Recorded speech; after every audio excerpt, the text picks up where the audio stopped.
얘들아 안녕. 파주 할렐루야 할머니야. 오늘은 예수님이 예루살렘에서 나사렛이 고향이잖아. 고향으로 오셨는데 사람들이 환영해 주지 않고 배척했어.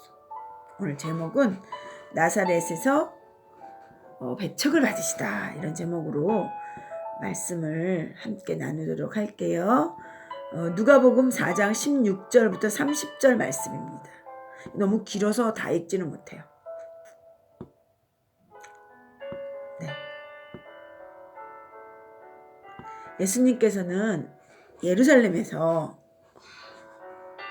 성전을 청결하게 하시는 사건을 했어요.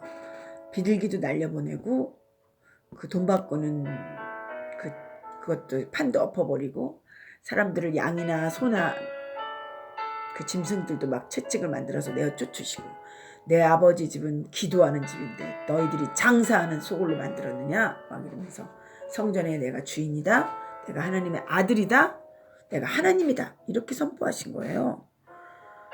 그리고 거기서 막 그렇게 하시고 그 다음에 이제 그냥 바로 나오시지 않고 예루살렘에서 8개월 동안 표적도 베푸시고 니고데모도 만나서 바리새인들이 자기네 입장을 갖고 와서 당신은 하늘에서 온 자가 틀림없다, 이런 말씀도 듣고, 그리고 이제 세례요한이 참수당하면서 그들의 그 세례요한의 청중들을 예수님이 다 인수하시고, 이렇게 하고 이제 사마리아 거쳐서, 사마리아 갈 때 사마리아 여인 만나서, 또 지난주에 우리 했잖아요. 사마리아 여인 만나서 전도하고, 이렇게 하고 이제 갈릴리 나사렛으로 금이 환영을 하는 거죠. 대단하시잖아요. 그런데 그 소문이 나사렛에서 예루살렘에 와서 보고간 사람도 있고 갈릴리에서 보고간 사람도 있어요. 그래서 예루살렘에 있던 그 엄청난 사건에 예수님 도대체 누구냐? 어떻게 저런 일들을 하느냐? 야, 예수님 스스로 나는 하나님이다, 나는 하나님의 아들이다, 이렇게 성전의 주인이다라고 선포하시고 그런 사건을 다 봤어요. 근데 그 소문이 예수님이 오시기 전에 이미 나사렛에 소문이 먼저 와 있었어요. 사람들은 알고 있었어. 그래서 이제 그날 16절에 보니까 예수께서 자라나신 곳 회당에서 이제 예배를 드립니다.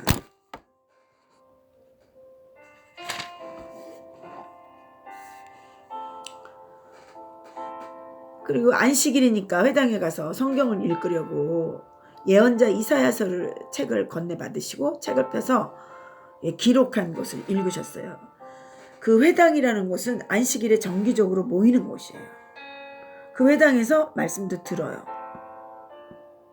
성전을 잃어버리고 파괴된 이후로 대안으로 회당을 세우고 거기서 성경 읽고 기도하고, 예루살렘 성전에서는 제사를 드리지만 여기서는 제사는 안 드렸어요. 회당장이 있고요. 거기에서 관리는 장로들이 하고, 이런 제도가 있었습니다. 근데 거기에 들어가셔서 안식일에 책을 펴시고서 이사야서를 읽으셨어요. 어떤 말씀이냐면 주님의 성령이 내게 내리셨다. 이것은 하나님께서 내게 기름을 부으셔서 가난한 자에게 복음을 전파하게 하려는 것이다. 포로들에게 자유를 선포하고 못 보는 자들에게 다시 볼 수 있음을 선포하고 억눌린 자들에게 해방을 선포하려고 나를 보내셨다. 주님의 은혜의 해를 선포하라고 하셨다. 회당에서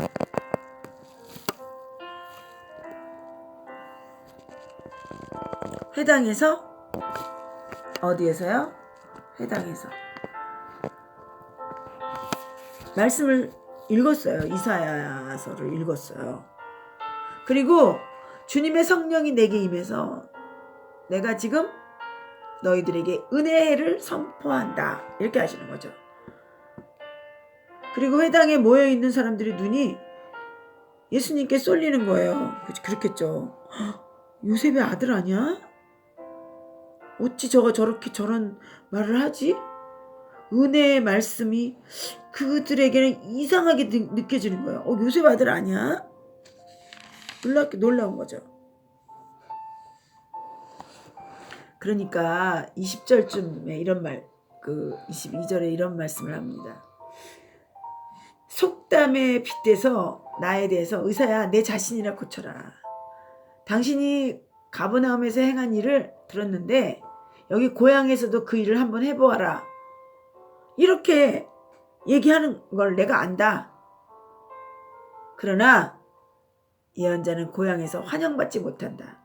내가 진정으로 너에게 말한다. 엘리야 시대에도 3년 6개월 동안이나 비가 안 왔지만 그 가뭄에 이스라엘에게 많은 과부가 있었지만 그 엘리야는 그 누구에게도 보냄을 받지 않았고 오직 시돈 지방의 사렙다라는 과부에게만 보내줬다. 또 엘리야 시대 생각나니 너희들? 엘리야 때는 이스라엘에 많은 문둥병자 환자가 있었지만 나아만 사람, 시리아 사람 나아만 외에는 아무도 깨끗하게 되지 못했어. 그러니까 내가 이렇게 은혜를 너희에게 선포하지만 너희들이 받을 준비가 안 돼 있구나. 이렇게 말한 거죠. 그러니까 예수님을 막 죽이려고 해요. 그리고 내가 갈릴리에서는 표적을 행하지만 이 고향에서는 너희들이 믿지 않으므로 표적을 행하지 못한다 이거죠. 예수님은 희년을 선포하는 자라야 예수님이 잘하는 것이 바로 내 나다 이렇게 얘기하는 거죠. 회당에서. 레위기 25장에 기록된 희년. 여러분 희년이라는 게요. 50년마다 오는 은혜의 해입니다. 이사야 61장 1절에 나오는데요.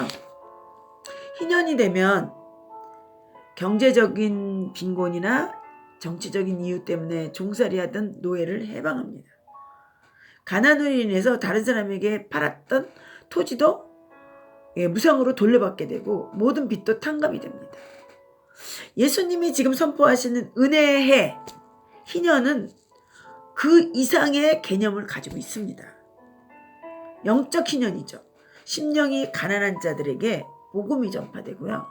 사방의 권세에 매여 있는 자들이 지혜롭게 되고요. 영적 소경이 하나님을 본다. 옛날에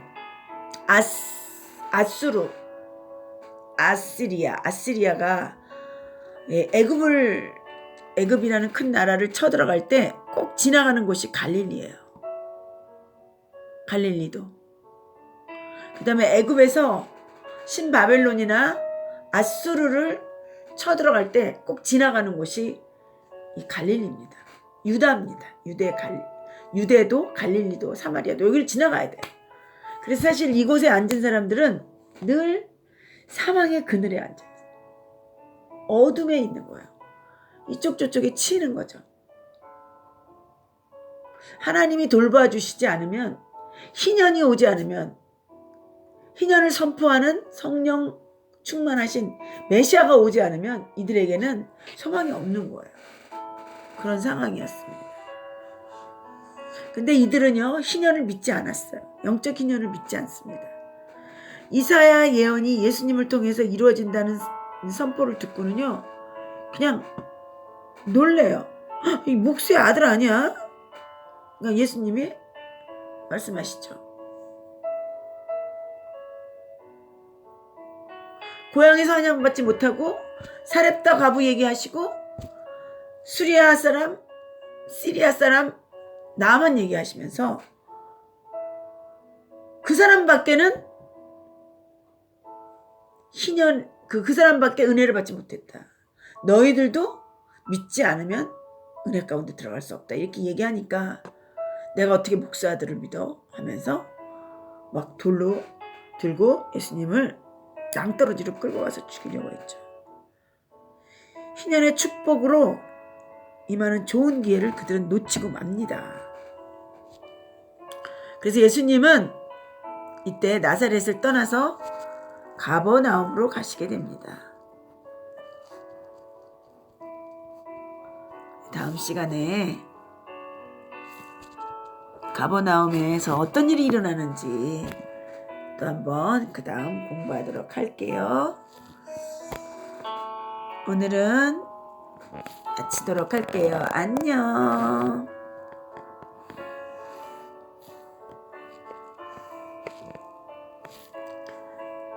다음 시간에 만나요. 기도합니다. 하나님 아버지 감사합니다. 성전 청결하시고 예루살렘에서 8개월 계시면서 표적과 니고데모 만나고 세례 요한의 청중 인수하신 다음에 사마리아 거쳐서 여인 전도하시고 갈릴리 가나를 지나 나사렛에 도착하셨습니다. 그런데 이미 와보니까 예루살렘에서 있던 소문이 먼저 도착해 있었습니다. 그래서 이미 그는 요셉의 아들, 목수의 아들 예수라는 것으로 입장 정리를 했습니다. 그리고 말을 믿으려고 하지 않았습니다. 저희들은 다 믿는 자가 되게 하여 주시고 예수님의 말씀을 믿음으로 말미암아 그 희년의 축복, 해방의 축복, 또 자유의 축복, 영적 소경의 눈을 뜨는 것처럼 하나님을 볼 수 있는 축복을 허락하여 주옵소서. 예수님의 이름으로 감사하며 기도합니다. 아멘.